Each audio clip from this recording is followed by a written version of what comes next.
Yet another webinar of ITEFL Poland, International Association of Teachers of English as a Foreign Language in Poland. For all those who are listening to us, great hello. Could you please write down, write where you're from in the chat. We are also streamed on Facebook. Hello. Okay, with good India. Monali Takar is our frequent guest. Fantastic. We've got Poznań. Great.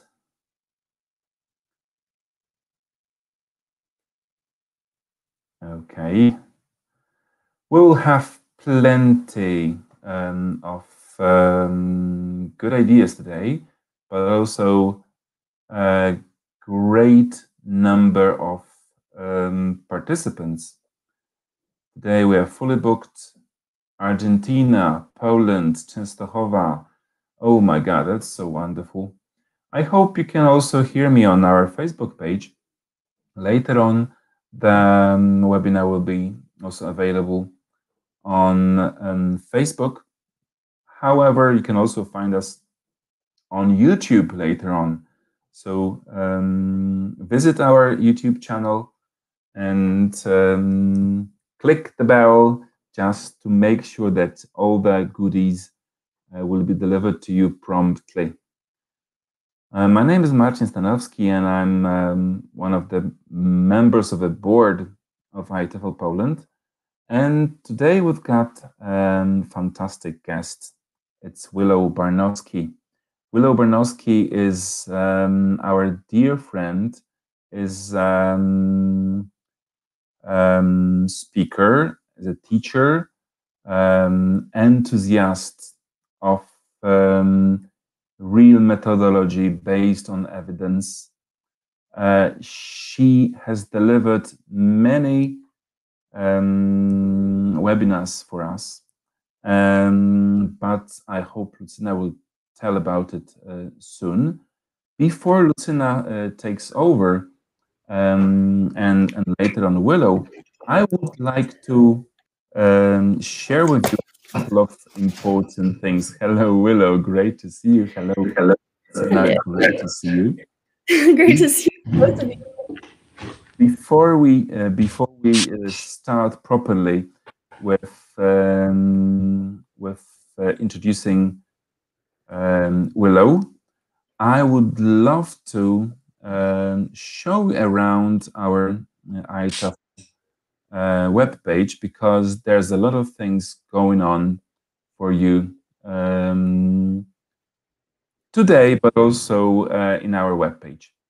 First of all, you need to know that our web page is itefl.org.pl, and this very year we celebrate 30 years of activity in Poland, and we have prepared a lot of important handy resources for you. First of all, we've got our webinars, and in March, if you go to the events tab and later on to webinars, you will see that we've got plenty of we'll get 5 webinars this month. So today we've got Willow. We already had Sylvie Delakova. Later on, we'll also have pleasure to listen to Peter Wiley, our editor, and later on Emily Clark, and later on Joanna Perkowska-Wiley, who will talk about using Genially. But we've got to draw attention to 2 other things. First of all those who are Polish speakers, the speakers of Polish, could get inspired by our new initiative. And this is the Get Inspired blog, where you can find the blog posts in Polish about methodology, about teacher development, and about how to get inspired, but also how to inspire people. And last of all, but not less important, This is something which is waiting not only for you, dear teachers, but for your students in Poland, because we have already published important information about public speaking contest, which is going to take place online, and this year the topic for the public speaking contest is climate change, a threat or an opportunity. The contest is open to seventh and eighth year of public primary school, but also to high school students. So please take a look at our webpage, get inspired, be informed. But just right now, I would like to step aside, and Lucina, the floor is yours right away.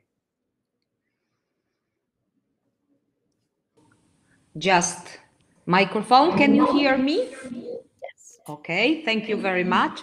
It's nice to see you all. I don't see the participants, but I'm sure that there are a lot of wonderful people who have already been inspired by Willow quite a few times and will have a chance to continue being inspired by her in her future webinars. I am not going to talk too long. I will try to control myself. So I will just say very briefly who Willow is, so that those of you who are with us for the first time, who don't know Willow yet, will have some basic knowledge about Willow. But there are so many fascinating things in Willow's profile that I would like to encourage you to maybe to go to LinkedIn and see for yourself. So Willow, to begin with, is on the one hand educator, on the other hand a writer from California. She was an English fellow at the University of Rzeszów in the previous academic and school year. And now she has continued her adventure with our Polish educational system by being virtual language fellow at the University of Opole. And she is an instructor, she is a professional developer, she designs curricula for adult education, and she has visited the whole range of different culturally very different countries, like for example Japan, South Korea, and now she's experiencing the culture of Poland. And I'm not going to continue with this. I would just like to remind you that Willow has been with us for a while already, and her first webinar for us was in December 2019 that concerned critical thinking. It was followed by another one referring to media literacy and in specifically identifying the language bias. And then she continued telling us about writing in the digital age. So uncreative writing. And then she spoke to us about critical thinking, one of the most important soft skills or the so-called 21st century skills, 4Cs, and the meaning it has in our educational activities. Willow is going to talk about grading and ungrading today, but she will continue with some more webinars for us. And every consecutive month, there will be one webinar by Willow in April using rubrics in peer review. Then there is one in May about reflective teaching, and that is something that I'm really interested in learning from students how they feel about it. Then in June there will be one more webinar, writing for literary publications. So if you enjoy today's webinar, don't forget to link for the consecutive ones. This much from me. And now, Willow, over to you. We are ready to be inspired by you as usual. Thank you so much, Lucina. And I just want to see my my presentation, I want to make sure that's showing. Okay, great. So welcome everybody. I see some of you have already said where you're from, and we have people from all over Poland and some people from some other countries too. So welcome. I love working with IATEFL Poland, such a wonderful organization. Lucina and Marcin are fantastic, and so is everyone I've met from the organization. So thank you for coming today. And I'm going to be talking about teaching English to adult learners. And Lucina already gave my introduction, so I just wanted to share this photo of where I'm based now. I'm based in San Jose, California, and I took this photo maybe 2 weeks ago in San Jose, one of the nature preserves. So I just wanted you to see how February in some parts of California, the green is already coming back. Now we're having a period of rain, so it looks like springtime already in some places.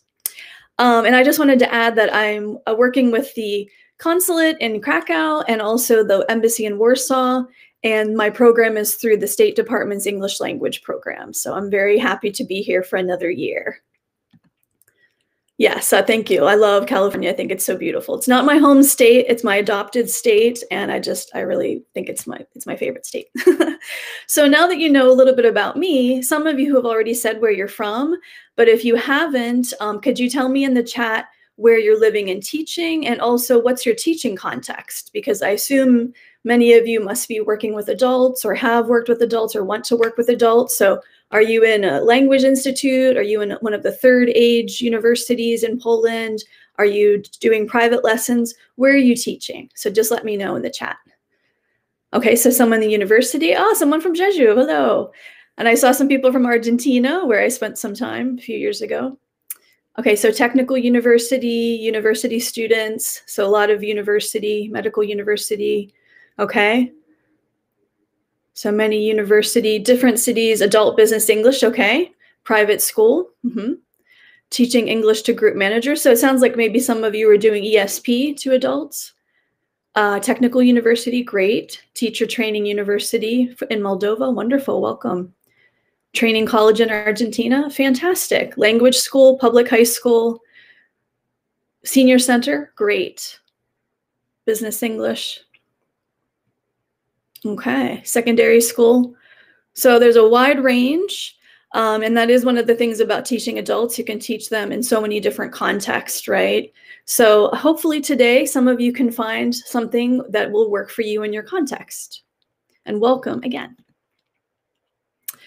So I wanted to just give a little background as to why I wanted to talk about teaching adults. I have a lot of experience teaching adults in the States and in South Korea and Japan. And one of my previous webinars, a few people were asking about resources for teaching adults or to talk about teaching adults. So I wanted to talk a little bit about how that's different than teaching children. So I wanted to get some feedback from you and some of your ideas.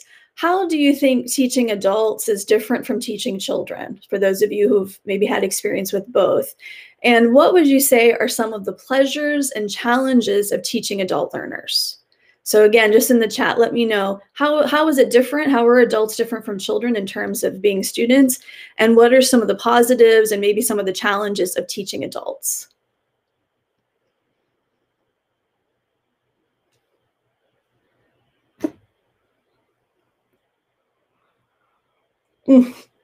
No discipline issues, They know what they want, absolutely. They express their needs, more motivated, okay?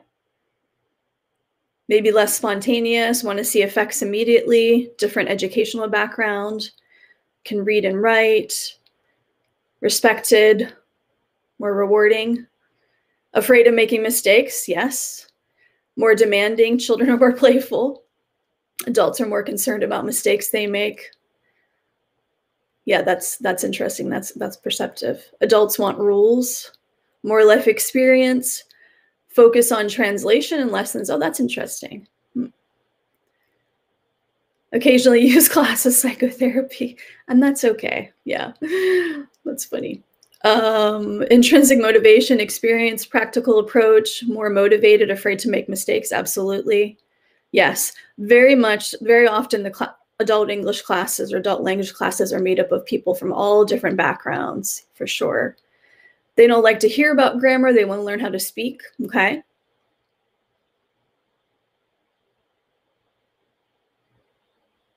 Yeah, they might bring the stress into the classroom, can bring their own content. Great. Wonderful. Fantastic. So you brought up so many of the things that I wanted to touch on. Some of the things I was thinking about is when I talk to people who teach adults, typically the first thing they say is they're so motivated. So yes, adults are motivated. They're not in class because someone has forced them to be there, typically. I mean, sometimes you might teach in a language institute where someone has been told by their employer that they need to attend lessons. I've had that scenario, but typically adults are there because they want to be. So it's not like teaching children where sometimes you you might feel that the children don't want to be, or they're only there because they have to be, right? They can work independently. So as someone mentioned, if you leave the classroom with adults in it, you probably don't need to worry that they're going to suddenly get off task or start fighting or doing something that, getting into trouble in a way that children might, although you never know. And as someone also just mentioned, they don't have as much time for studying, so they might not have time for any outside work. And I think that can be good and bad. In a sense, it's good because as a teacher, you don't have to spend classroom time reviewing homework or grading homework. But also it can be a challenge for creativity because you have to make sure all of the language practice happens in the classroom. But that also can be a really big challenge. How can you make everything happen there knowing that your students won't have a chance to practice outside of class maybe? As many of you mentioned, adults might have some issues with confidence. They might really doubt their ability to learn. Some of the students might have been out of school for years, and this might be the first time they're in a learning environment again. And I have found, as someone who went to graduate school as an older adult, that no matter how old you are, when you step into a classroom and you sit down, you feel like a child again in some ways. And so if you had a bad experience as a child in school or in previous schooling experiences, you might be really nervous, you might be really unconfident in that environment. So some of our students might doubt that they can learn, they might doubt that they'll be successful. So we really need to spend time building up their confidence for sure. Another thing is that, as some of you mentioned, they know what they want to learn, they know how they want to learn. So sometimes you might have adults who have really fixed and very strong ideas about what a class should look like. If they studied before when things were more traditional or they're used to more teacher-centered classes, they might not like having a communicative class. They might not like a student-centered class. They might just think they're to sit there, you're to stand in the front and teach them, and they'll somehow magically just absorb everything and learn it and suddenly be able to speak the language. So that can happen, that you might need to explain to students. And I think communication is always really key in teaching any population, but you have to talk to them about what you're doing and why you're doing it so that they can learn better. And then also the students might come to class having these really high expectations. What if this is a student who has been wanting to study for 10 years or 20 years and they were waiting till their children were grown or until they retired, and so they might come to the class with all of these really high expectations, like this year I'm going to get my English perfect, like this year I'm going to be C2 level, but maybe they're only A2 level now. So they have these really maybe unrealistic expectations that they're putting on themselves and on you. So these are some of the things that I think are really interesting about working with adults. I think a lot of these can apply to students too. And as someone said in the comments, that children don't think they know a lot, but they do, and adults might not know much, even though they think they know a lot. So it really depends on the individual student. You do have some adults that really doubt their own knowledge and their ability to learn, and you might have some adults who think they're higher level than they are, and you can have younger students that are similar. Okay. So today we're going to talk a little bit about adult learning theory, and then talk about what that should make our classroom look like, how to integrate theory into practice. And then we'll talk about some materials, websites, resources for teaching adult learners, And I wanted to take some time to talk about materials for lower level adult learners, because I think there's always a need for that. And there are a lot of questions about how can I teach lower level adult learners without treating them like children, okay? So first, we're going to talk a little bit about andragogy, which is, the study or teaching adults, as opposed to pedagogy, which is teaching children. And this term was coined by a German educator named Alexander Kapp, and then it was later popularized in Malcolm Knowles' theory. And Malcolm Knowles is an American educator, and his theory came out in 1980. And he believed that teaching adults was very different than teaching children.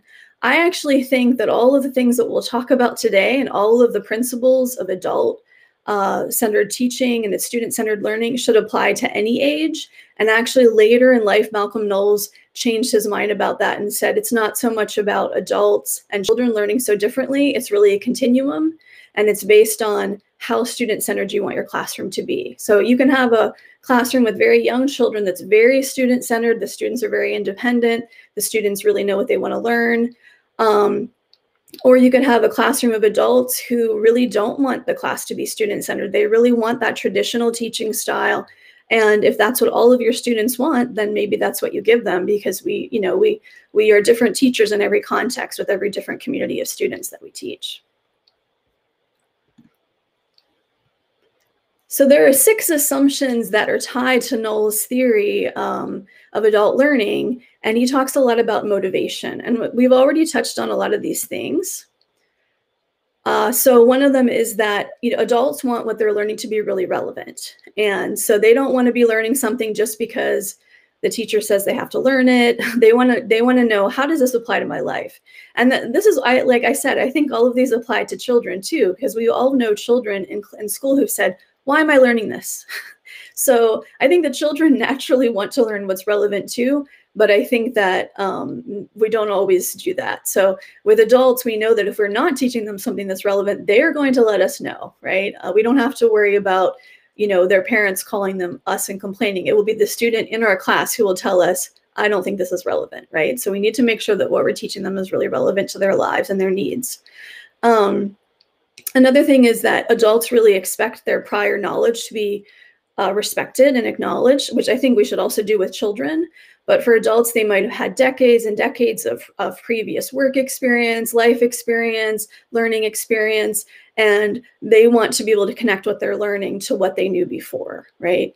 It's really important that what they're learning in that class connects to their life and their identity as who they are.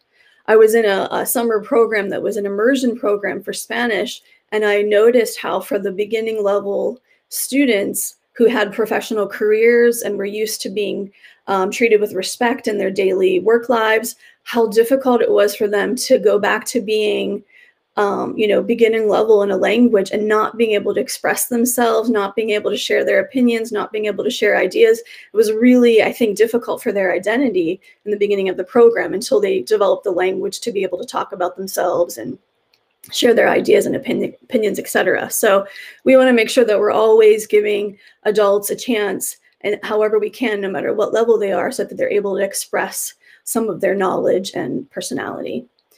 Another thing is that adults typically aren't motivated by tests, by parents, by those sort of external factors as children are often forced to be subjected to. So adults are more thinking about their own personal goals, their internal motivation. Why are they taking the class? What do they want to learn? So we need to make sure that, again, what we're teaching is relevant, but that the students really, there's buy-in from the students about what we're teaching them. And then adults also need to be involved in the planning and evaluation. Adults, and again, not all adults, as some of you mentioned, and I touched upon the fact that some are really traditional and don't necessarily want to make these decisions. They want the teacher to make the decisions. But for a lot of adults, they do want to have a say in what they're doing in class, what kind of activities you're doing, what lessons you're doing, what are the evaluations, what are the products of this class. And they need to know the rationale, which is tied and connected to that. Why are we doing this? Well, how will this help me learn English? And also the final thing is that adults are problem-centered rather than content-oriented. So it's not that adults don't want to learn the content and that that's not important, but it's that they're not going to be as willing to memorize something and have this kind of be thinking of learning in terms of memorizing a chunk of language or vocabulary or grammar rules. They really want to know, how can I use this? How will this help me achieve a goal? Okay. So we'll talk some more about those things. But first, I wanted to ask you, with your students, you know, based on this theory about what adult students need, how do we know what's relevant to them? Like we need to teach what's relevant, but how do we know what's relevant to our students? And how can we learn about their prior experience so that we make sure we're respecting it? And how do we learn, or how do we know about their internal motivations or goals? Yeah, Isa said, ask them. Yes. I mean, it's such an obvious answer, but sometimes I think we forget to do that, or sometimes we feel we don't have time to do it. So yeah, needs analysis, questionnaires, talk to them, short interview during the first lesson or the first meeting. Yes, fantastic. So rather than trying to guess what the students want, making sure that we ask them. Because I think there are too a lot of stereotypes about adult learners. I think some people assume that all adult learners outside of, say, a formal like university context, they're all much older, they're all grandparents, they're all retired, and maybe they are.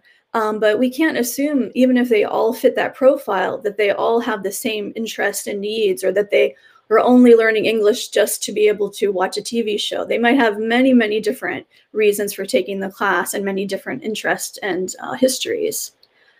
A simple article with hidden ideas. Interesting. Agata, what do you mean by that? I'm curious in hearing more about what that means.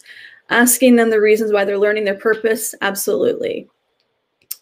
Yes. And Agata, if you have a minute to tell me a little bit more about what you mean about that, I'm going to go on. Yeah, so if we do a learner profile, that's what we need to have, this sort of profile of our learners. If not every single individual learner, which is ideal, at very least, we have to have a general idea of what the students in our class are like and why they're there, okay?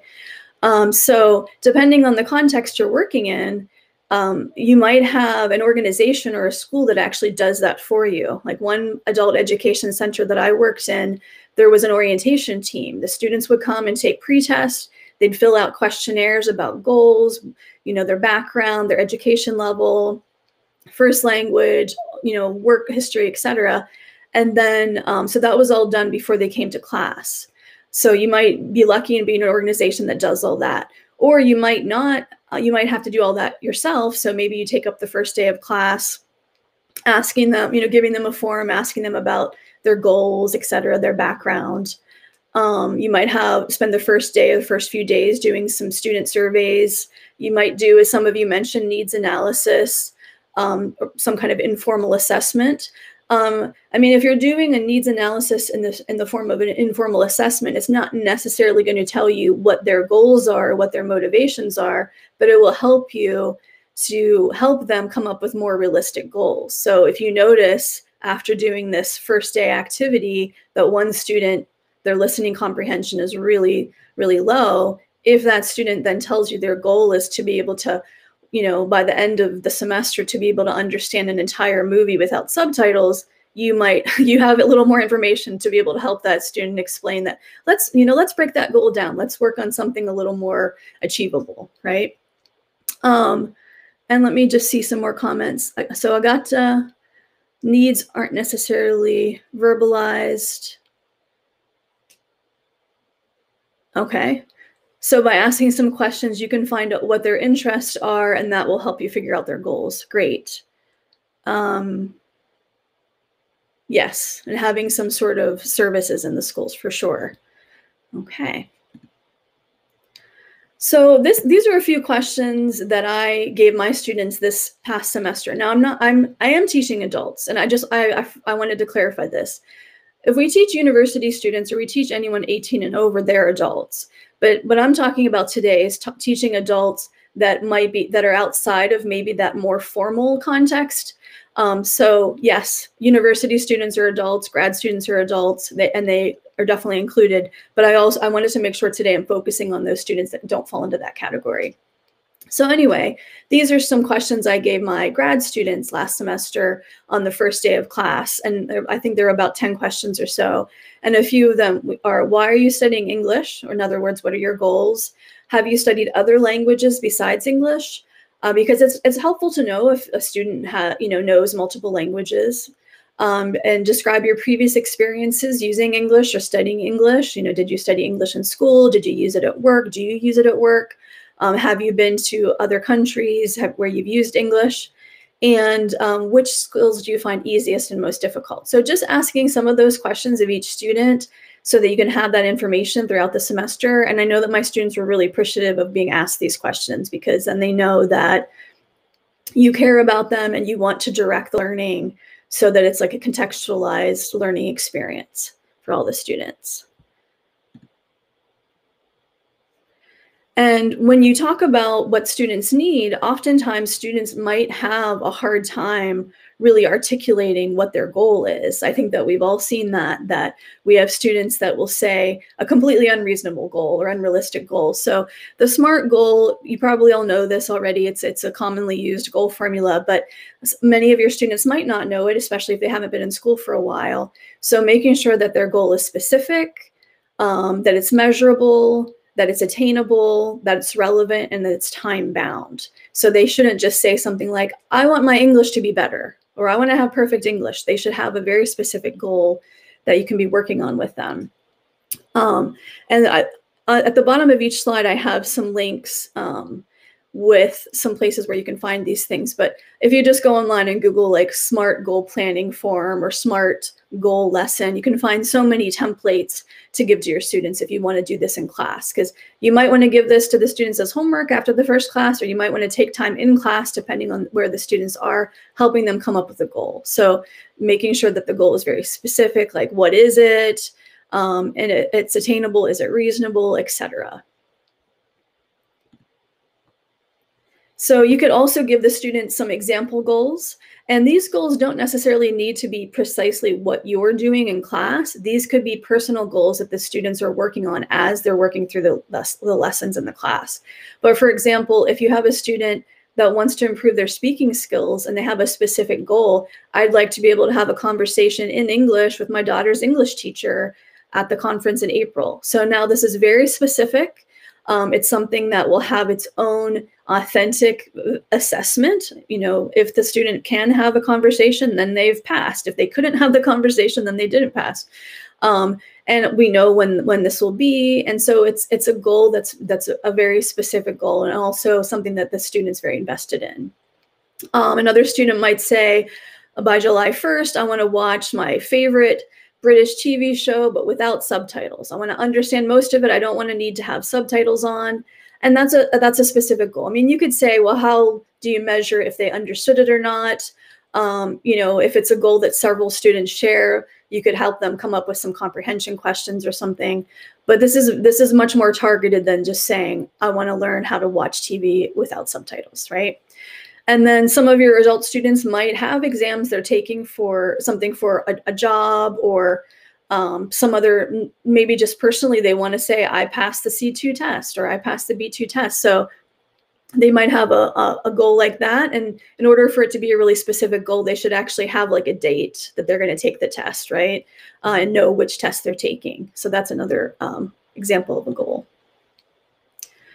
And again, another form online that if you want to take time in class to work on goals with students, you can actually really break it down into these like little steps. Like if I want to learn how to write work emails in English, what all do I need to learn how to do? Work on the formatting, get more vocabulary, practice writing emails. So in this way, the students are actually able to see how they can attain that very specific language goal.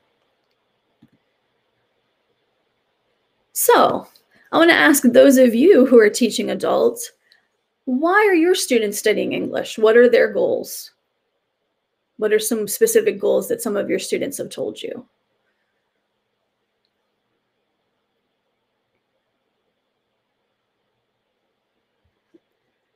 Okay, so they have family abroad. They want to be able to speak English with them, mainly professional goals. Okay.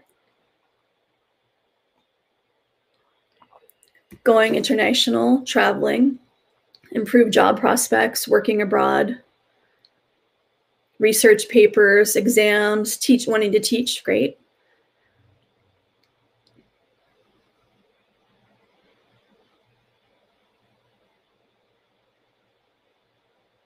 Okay, writing presentations, study program. Okay, so reading novels in English, like something for pleasure. Self-development. Okay. Let me ask you, as you finish answering it, let me ask you, those of you who are in Poland and are teaching English to adults, do you have any students that are not Polish native speakers? Do you have any students from other countries who are learning English, but maybe they don't speak Polish yet, or their Polish isn't fluent? I'm curious. Very few? Okay. Some of you do? Okay. Okay, so some Thai students, some Chinese students from Ukraine, Kazakhstan. Okay, yeah. I was wondering because I had a few international students in my classes also. Great, okay, and you have international students. Okay, so it sounds like most of your students really have either like professional goals or travel goals, things related to that. So some of the materials I will be sharing with you today would be things that are more appropriate for ESL students in an English speaking context, but I think there's something that everyone can use from the materials I share. Okay. So we mentioned with theory that the learners need to be involved in their education. They need to know the rationale for learning something. So how do we get learners involved in the planning and evaluation of the course? Okay, what are some things that we can do? We know these adults, they need to be interested, they need to be involved. How can we involve them in planning the course? What are some ways that we can do that? Again, needs analysis.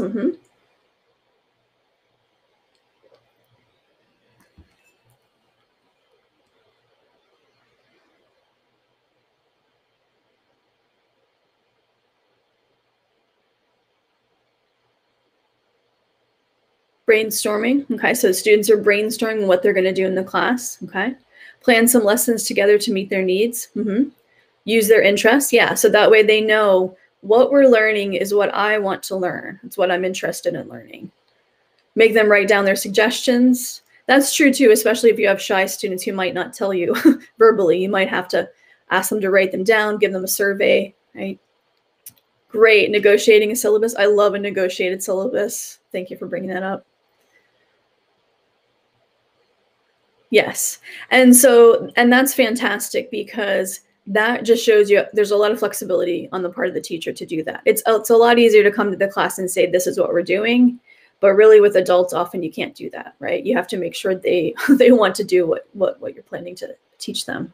Link English with their field of study. So yeah, and that's great too. You're lucky if you have a class, you can do an ESP class. All of your students, they all want to travel abroad this summer. All of your students are going to the medical field or whatever, or in the medical field. Then that's a lot easier to tie it to their needs. But it's a lot more difficult when you have students with all these different careers, all these different goals, for sure. Okay, so a few examples of how to involve students is, spend the first few days planning the course. You do that negotiated syllabus. Maybe you have, the textbook you're going to use, you have a basic outline, but you know that you really need to meet those students and talk to them to find out what they want to learn. So you could give students a list of topics to choose from. It's not like you're walking into class and telling 20 students they all get 100% independence in choosing what they're going to do. It's not really practical. But you can give them a list of topics to choose from. You can give students the textbook and say, okay, I'm going to give you 10 minutes to look through the textbook, and I'd like you to write down 3 topics in the textbook that most interest you. So you have the textbook, they are using the same textbook, but they get to vote on that. And if certain topics get the most votes, you would start with those topics. And then, students know they had input. And I think too, making sure whenever you do something because of student needs, to let them know. Because if that way they know that you're not just teaching a topic because you wanted to, you're teaching a topic because 10 people voted to learn about that. Or when you read over their student surveys or questionnaires, you saw that 10 of them said they struggle with listening comprehension. So just to make sure they know why you're doing certain things. You can give students a choice in evaluations. Do they want to do essay, a presentation, a mock interview? If they're practicing something for work skills, what do they really want to work on? You can give them a choice of text when they have something to read in the book or other authentic materials. They get to choose from a few different articles. And depending on the students, you might need to give them very structured choices, right? You might not just be able to say, write down 5 goals you have or 5 topics you like. You might actually have to say, here are 20 topics. You choose the ones that you like the most. Yeah, absolutely. It's all about communication. So yeah, opinions, communication, collaborating, making sure the students are responsible, they're motivated, and then giving them the evaluation. Absolutely. And then getting back to the providing the rationale, that students need to know the rationale. Just whenever you're introducing an activity, whenever you're trying something new, and especially if you're doing something really student-centered or communicative, especially if you have students that don't like that or they're not used to it, make sure you give the rationale, because some students might view you asking them what they want to learn as you being a lazy teacher. Why doesn't the teacher know? Why is the teacher asking me? I'm here so you can tell me. So if you give the rationale about, well, learning theory shows that, you know, students need to have some say in their learning, and it needs to be based on what you need to learn, or talk about second language acquisition and how input is really important. If you have a student that just wants to do, you know, decontextualize grammar exercises, and they think language class should be my grammar book and I'm filling out the answers all day, you know, so you have to sometimes give this rationale, let them know about your expertise in teaching language so they can trust that you are making good choices, while at the same time giving them a lot of independence. So an example for that is that I did peer reviews with my students last semester, and many of them hadn't done it before. So I didn't want to just give them the activity and have them think, why are we doing this? Why are my peers looking at my paper? I just want the instructor to look at my paper. So I had did a little presentation before we did peer review, and I explained, you know, peer review is a great way of scaffolding this writing task. So you first have to have the draft for peer review, and then you get to work on it and improve it before handing it in for a grade. It helps you with time management, because you know you have to have at least a draft done by a certain date instead of waiting till the last minute to do it all. Having this softer deadline makes your anxiety a little less when you finally have to do the final paper. You're going to get some instructor feedback before you hand in your final paper. You can see that writing is this communal act, because a lot of students hate writing because they feel like it's so lonely and it's just them and the blank page or the blank screen. And some of the things that my students said this past semester that they loved about peer review was they loved getting ideas from their peers. They loved getting to see what their peers were writing, so they could kind of, you know, compare and realize, like, oh, I didn't write enough, or wow, this student has these great ideas. I think I'd like to use some of their ideas. And they also like just having the chance to encourage each other too, and give some positive feedback. So, you know, providing a rationale the first time you do something, so students know you didn't just, like, you know, come up with the idea 2 seconds ago. There's actually a rationale behind it. It's actually, you know, meaningful for that class. It's not just arbitrary. And another thing that we mentioned is that adult learners are problem-oriented rather than content-oriented. So they really care more about the task, not memorizing something, and they care more about a product, not a test score. Now, of course, that varies. If you're teaching students in like a more formal context, like a university, they do have tests, they do have other things they need to care about. But if you're in an adult context, like third age university or language institute, etc., they might not have tests they need to take. And you need to make sure that they have some kind of product that they're going to complete so that they can see that they're learning. And so this is a great opportunity to use some things from task-based language teaching, using these either pedagogical or real-world tasks. So having students do things like making a phone call to make a reservation or complain about something, instead of having them just in class talk to their partner. Maybe they're actually making that phone call. They have to actually write the email in English for work. They're going to actually send it. They have to gather information to make an advertisement for their job, something that's actually has a final product. They can be doing research in English to create a presentation. And for those who want to travel, okay, plan the trip. You find out how much the train will cost, the plane, where you're going to eat, have them reading online reviews. I know, you can use Google Translate a lot, but there are times when when you're working out the fine details of travel that actually you really need to be able to read in that country's first language. So these are all great real world tasks that your students can do throughout the class to see that they're actually learning and to show that their English skills are improving and function as an assessment for you to be able to evaluate their learning. Okay, so now I wanted to talk about some materials for adult learners. I will say that this is a bit of a hodgepodge because I know we're all in different contexts. So I was just finding a lot of cool different materials that I thought would be useful for you all. This actually, Learners' Lives as Curriculum, this is more ESL focused. So this might not work so well for those of you who are working with more professional students with a more professional background. These are Learners' Lives as Curriculum is the series that I actually used when I was teaching in my home state. And it has a lot of student narratives. So students are writing their own narratives, and then you're using those narratives to create these activities so that students get to work with language that they already know and kind of, do the whole, helping them build up to like one step above where they're at right now. So these are more for if you have students that maybe didn't have a lot of formal education, maybe students are really nervous about learning, maybe some students who aren't really confident in their English literacy skills, this series would be a good series to use. And they have some free materials online for this series. So for example, this actually should be in the section for the lower level learners, but anyway, I'll talk about it now.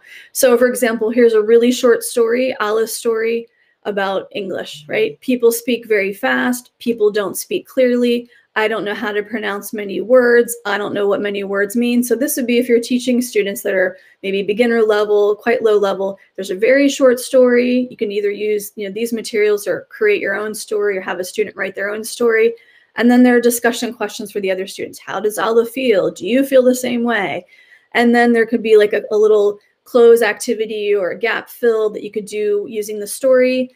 Then you could focus on a grammar aspect. Say like this story has some affirmative and some negative sentences and pull out that kind of grammar. So this series is based on using real student narratives and student writings or teacher writings and then creating material from that. Because in that way, you're absolutely starting from where your students are. You're using their words, their lives, their experiences to create materials. So if you're interested in material creation and you're working with that sort of population, I absolutely recommend you check this out. They have another unit on names, and this you can see is a little higher level. And this is an idea I recommend actually for working with any student population. The idea of your name is such a powerful thing. Have students ask questions. Who named you? Do you like your name? What does your name mean? Do you have a nickname, etc.? Asking all these questions related to name. Have students write something about their name. Have students share them with each other, or you can turn this into a dictation activity, turn it into a listening comprehension activity. One student reads their story, the others listen and respond. But this is a really powerful activity that every time I've done a name activity with my students, it's just been this really powerful bonding experience because you learn so much about each other from names, like, especially what is the meaning of the name, or if you like your name or not. There are a lot of strong feelings that come up related to names. And Oxford University Press has some sections for teaching adults. So they have a lot of materials on methodology. They have classroom resources, things on professional development, etc. So if you want to check out that site, the materials they have are like older secondary students and adults combined. So they're not necessarily just focused on adults, but they're focused on older learners. So I recommend checking out some of the resources that they have. This is a site that I just discovered, actually. This is, I'll mention later, University of Michigan, which has a fantastic SLA department. But this is taken from the British National Corpus. And this is for anytime your students want to use a word, but they're not sure how to use it, and they want to look up collocates or whatever, they just go to justtheword.com, they stick a word in there, and it gives them some examples of how the word would be used. And it's a lot faster than, say, using like the COCA, the American Corpus, where you have to kind of click a couple things before you come up with the answer. So if you're teaching adult learners, they're doing writing, or they're doing a speaking activity, presentation activity, and they want to make sure they're using the vocabulary correctly, give them this website. They can use this. This is part of a series of like self-study resources for adult learners. And I think this is a great website. And it's called justtheword.com. If you're looking for some materials for your students for either like self-study outside the classroom or text to use in the classroom, the Gutenberg Project has all of these online books that are free because the copyright has expired. So these are older books, but everyone can access them. And actually, it's kind of might be a good idea if you're working with older students, because there would be some books that maybe they read before in Polish or in their first language, and now they get to read in English. So that's really great because they already have some prior knowledge of the book and experience of it, and they kind of, they know what it's about. And it makes it easier to learn something in a second language if you've read it in your first. Another website with resources is 99U. These are videos. Kind of similar to TED Talks, but 99U has more kind of like a more spiritual focus, I think, and like personal growth, I would say. And it also has the transcript that comes with each of the videos. So this is something you could use in class, online, you could assign to your students. And there's a wide range of topics that would interest adults with all different hobbies. Another site that I really love is Arts and Letters Daily. This site just has a lot of different articles about many things related to the humanities. So this is something you could go there as a teacher and choose an article to assign for your class, because it's always great when we're using current, authentic materials. I use this with my grad students sometimes to find articles. If you're teaching higher level adult students, this is a great resource that comes from the Chronicle of Higher Education. So they have articles, they do book reviews, et cetera, and they have essays and opinions, as you can see. So I highly recommend that. Another resource for adult learners is if they want some more listening practice. This is my favorite podcast, Between the Covers, and they have different types of interviews, but typically it's one man, David Naiman, interviewing a writer. And the interview questions are really thoughtful. The conversations are really interesting. If your students are higher level, this is a great resource for them because they can learn so much about culture. There are writers from all over and discussing all sorts of topics, not just literature, but all sorts of topics that are relevant to literature. And for students who want to improve their listening skills, I have 18 plus because it's a resource I would think you'd have to check it out before assigning it to younger students. But the LeVar Burton podcast has been described as like bedtime stories for adults. So this is a man who is reading these stories to you, and kind of like you would read to a child, like with a lot of energy and dynamism in his voice. And so this is a great listening exercise for adults to get acquainted with a new story or a new book and also be read to. And if you're looking for some more adult resources in terms of books, The Guardian had this list of great books of 2020, and the Booker Prize nominees are always great. That's a great source for books for your students. If you have students choosing books they want to read, maybe they want to do a book club in the class, if you're having them do some kind of book report or writing a book review, which obviously they could, that's a great authentic task. This is a good source of books. Another great resource, if you don't know about it, is Annenberg Learner. I highly recommend checking this out. They have these fantastic materials for older students and adult learners. And for example, here's one on Invitation to World Literature. And they have this series of videos and all sorts of teacher resources about different world literature. It is a fantastic resource. So now I'm going to talk a little bit about some materials for low-level learners, and we should still have a little time for you to share your ideas or questions or anything that you want to say at the end. Martial education is something that if you're teaching lower level learners, especially those who have limited literacy. So this would be more for, you know, the students that you think, oh, it's so hard to find anything for them to read online because their English level is quite low.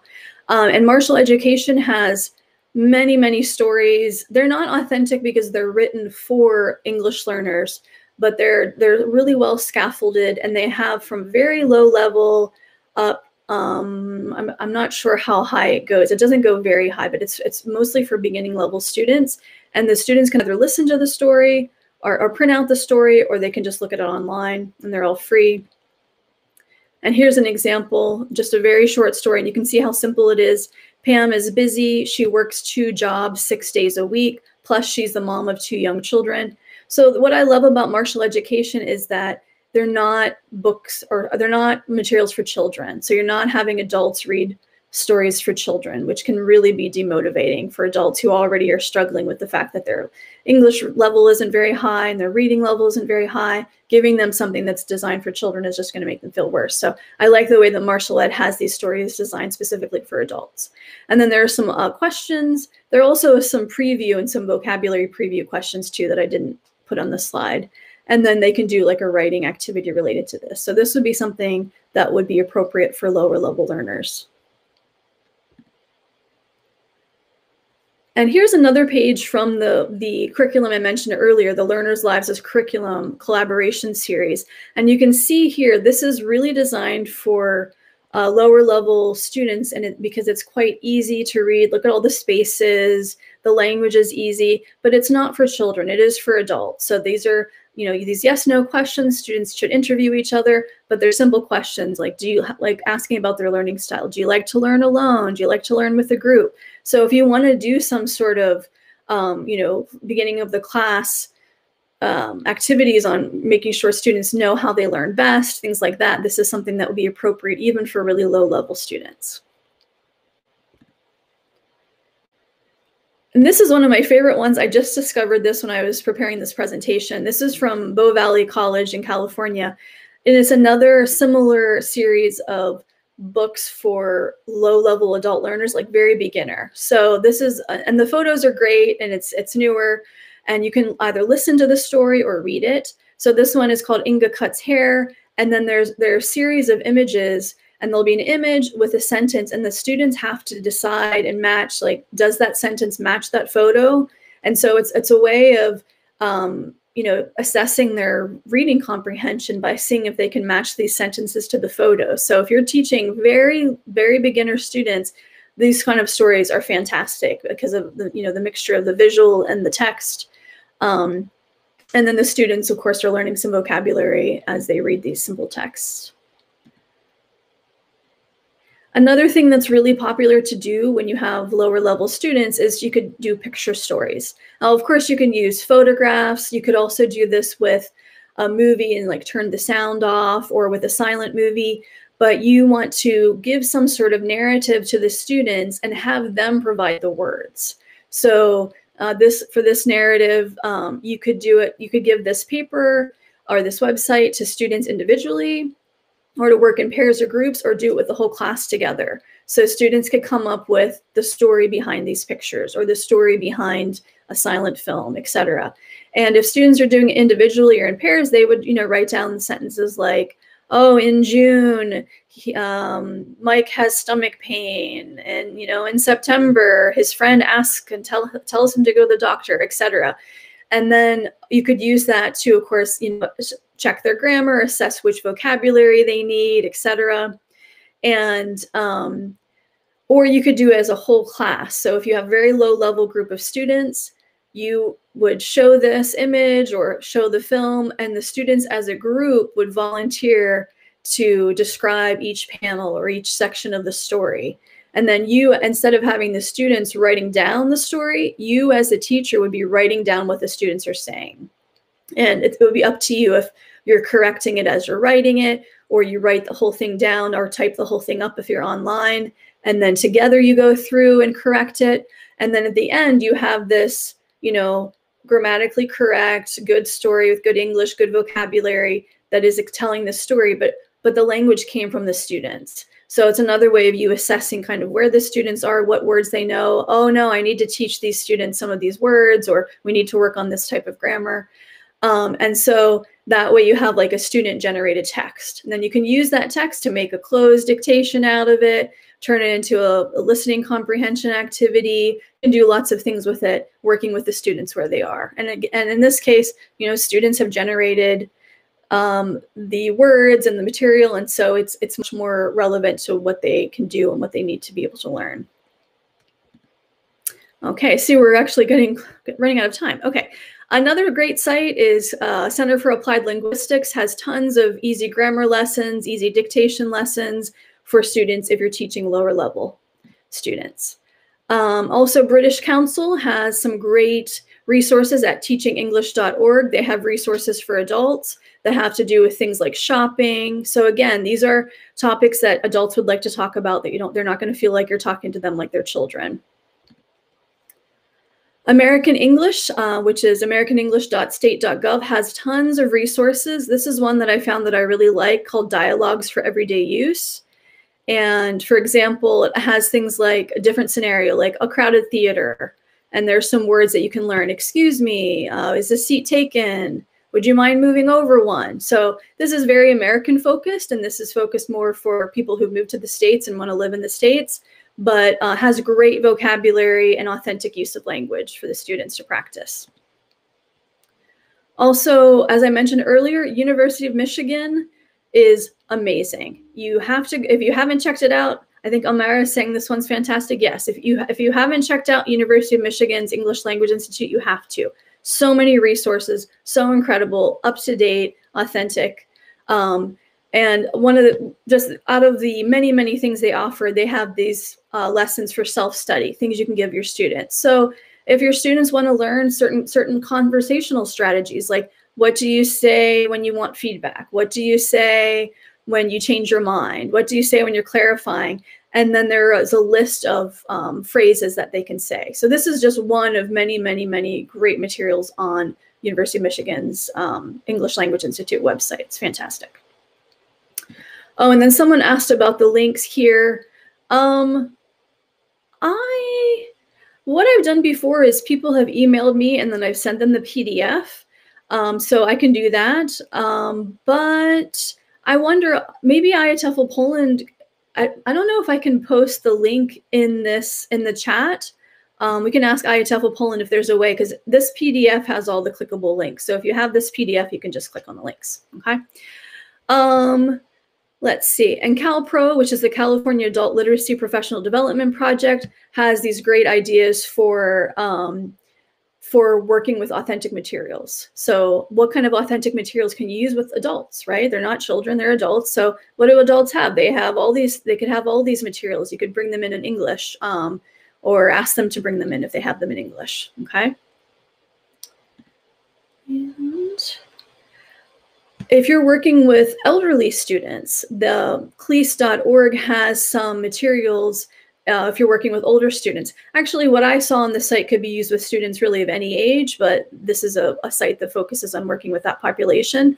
And one thing they do, because we know that students are very like product-oriented, task-oriented, is they have these scenarios, things like, okay, you left your wallet on the counter in a store. And then students have to come up with the conversation, the dialogue. What would you say? What would you say if you lost your wallet? And then of course the students, the teacher would help them correct the grammar or the vocabulary as they come up with these phrases. So it's like a problem-solving activity. And if you are working with lower level students, if you Google things for adult literacy, that's where you'll find tons of material. So if you're looking for low level English, maybe you won't find as much, but if you're looking up adult literacy, you will find tons of materials through literacy organizations that are used to working with adults that are low level. And here is a few more resources for working with students. It is mostly an ESL focus, some of these like curriculum, content, standards. Here are some if you want to do task-based language teaching with your students and you want to do some of the more pedagogical tasks as opposed to the real life task. There's another great guide for working with adult learners. And if you're working with adults who have special needs or disabilities, I have a few resources here that you can look up that have suggestions for working with that population, teaching students with visual impairments. I have another source there. If you're looking for any more further English training, check out Reload Belgrade's Facebook page because they have great English webinars. Check out the U.S. Embassy Warsaw's pages because they also list upcoming events for English teachers. And this is my email address here. So we'll see what IATEFL Poland says. If there's not a way for me to just give you the PDF so you can look up the links, you can email me at wbarnowski2015@gmail.com and I'll just send you the PDF. The links are clickable so that you have all of them. I'm also on Instagram at elfinpoland, and you can join me there if you're on Instagram. So thank you so much. Does anyone have any resources? Because we have like 1 minute. Any resources or anything you'd like to share that you think you'd like others to know about? Any favorite websites? Anything? Any tricks that you have about teaching adult learners? Please share them in the chat box.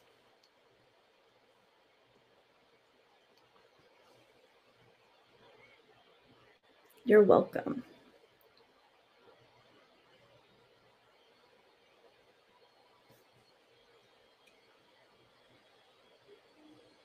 You all are very welcome.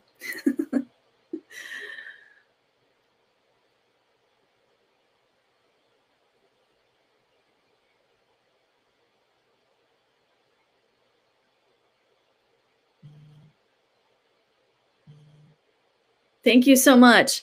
And if anyone has any ideas to share, please share them in the chat and we will have more resources to look at. If not, I will either email me or we'll figure out a way to get the PDF to you so that you have all the links. But thank you so much for attending.